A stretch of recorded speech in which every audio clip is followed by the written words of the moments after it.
My name is Gwen Olson, and I am the author of Confessions of an RX Drug Pusher. I'm a 15-year veteran of the pharmaceutical industry, and I left in the year 2000. And what I would like to do today is I would like to dispel the myth that the pharmaceutical industry is in the business of health and healing. Because in fact, what the pharmaceutical industry is in the business of doing is disease maintenance and symptoms management.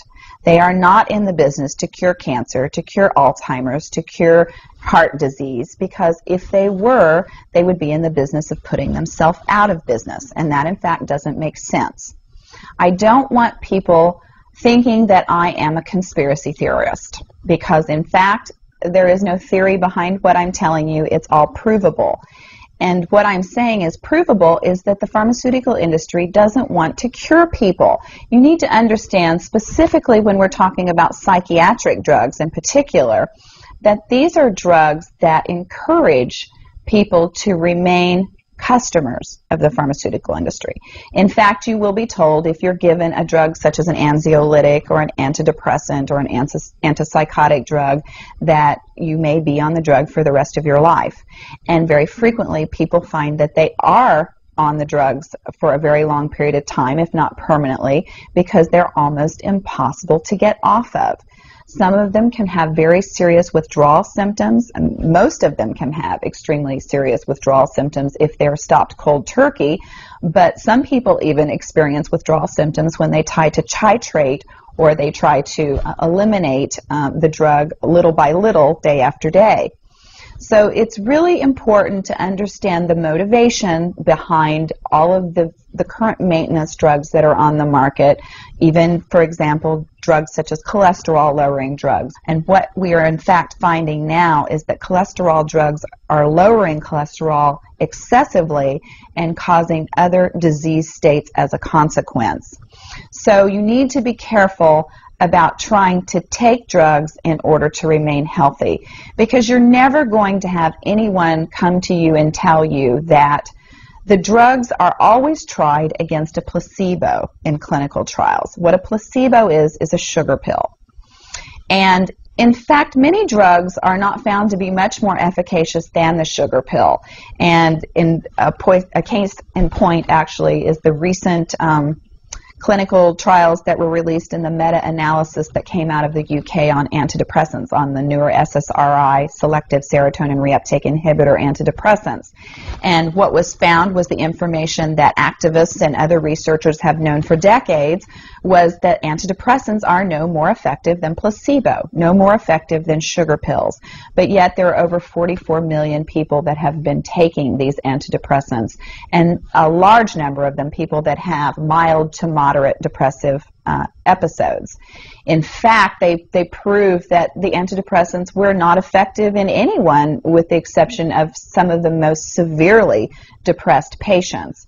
And I can tell you from personal experience that there are a number of things that depressed patients can do to improve their mental status aside from drugs that are quite effective, and in fact more effective than placebo. Another recent study that was released showed that exercise was in fact more effective than either placebo or the antidepressant drug that they were compared to. But just like Bill Maher said in his show, you know, we're never going to hear any ads on television that are sponsored by anybody saying, you know, the New England Journal just announced that exercise is twice as effective as antidepressants in curing depression. Ask your doctor if getting your butt off the couch is right for you. You know, you're never going to get that kind of good information, fair, balanced information, as long as pharma is funding the major TV stations, the advertising that supports those television stations, the major journals, and all of the advertising that supports the major journals. You just have to be commonsensical people and understand that the pharmaceutical industry makes 5 to 6 times the amount of money as any of the other Fortune 500 companies in the United States of America. They are not going to easily or readily give up that income. And we are, in fact, considered a human commodity. Our loved ones, our children, our elderly are considered cash cows that are preyed upon by pharmaceutical reps such as myself, who are encouraged to go in and build market shares without thinking about the consequences to patients, without knowing the misinformation that they are distributing, without being aware that the clinical data has been contrived, or that the patient populations have been cherry-picked, or that the side effects have been minimized and reported in such a manner that it doesn't present the information correctly. I spent 15 years in this industry. I was one of the best, but I'm here to tell you that the industry has run amok, that we are at a severe crossroads in this nation, and that we have got to take our power back, and we have got to start making the pharmaceutical industry accountable for their actions and for the defective products that they're putting on the market. It won't be long before every American is affected by this disaster, and we need to be aware of what the differences are between diseases, between disorders, and between syndromes. Because if it doesn't have to be scientifically proven, if there are no tests, if there are no blood tests, CAT scans, urine tests, MRIs, if there is nothing to document that you have a disease, then you in fact do not have a disease, you have a disorder.